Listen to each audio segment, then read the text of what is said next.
अजा एकादशी।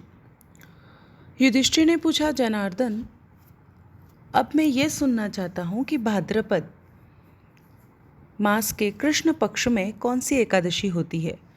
भगवान श्री कृष्ण बोले, राजन, एक चित्त होकर सुनो। भाद्रपद मास में कृष्ण पक्ष की एकादशी का नाम अजा है। वह सब पापों का नाश करने वाली बताई गई है। भगवान ऋषिकेश का पूजन करके जो इस व्रत को करता है उसके सारे पाप नष्ट हो जाते हैं। पूर्व काल में हरिश्चंद्र नामक एक विख्यात चक्रवर्ती राजा हो गए हैं, जो समस्त भूमंडल के स्वामी और सत्य प्रतिज्ञ थे। एक समय किसी कर्म का फलभोग प्राप्त होने पर उन्हें राज्य से भ्रष्ट होना पड़ा। राजा ने अपने पुत्र और पत्नी को बेच दिया, फिर अपने को भी बेच दिया। पुण्यात्मा होते हुए भी चांडाल की दास्ता करनी पड़ी। वे मुर्दों का कफन लिया करते थे। इतने पर भी नृपश्रेष्ठ हरिश्चंद्र सत्य से विचलित नहीं हुए। इस प्रकार चांडाल की दास्ता करते हुए उनके अनेक वर्ष व्यतीत हो गए। इससे राजा को बड़ी चिंता हुई। वे अत्यंत दुखी होकर सोचने लगे कि क्या करूं, कहाँ जाऊं, कैसे मेरा उद्धार होगा। इस प्रकार चिंता करते करते वे शोक के समुद्र में डूब गए। राजा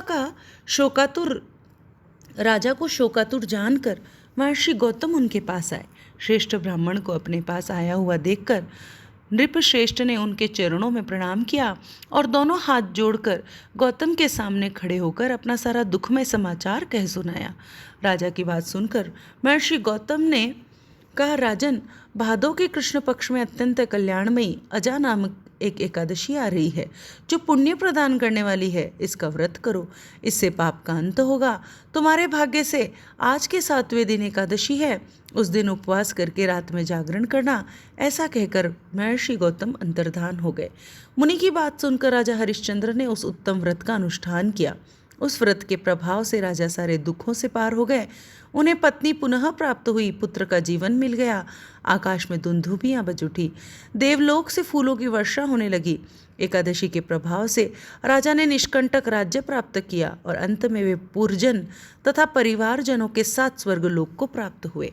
याद राजा युधिष्ठिर, जो मनुष्य ऐसा व्रत करे वे सब पापों से मुक्त हो स्वर्गलोक में जाते हैं।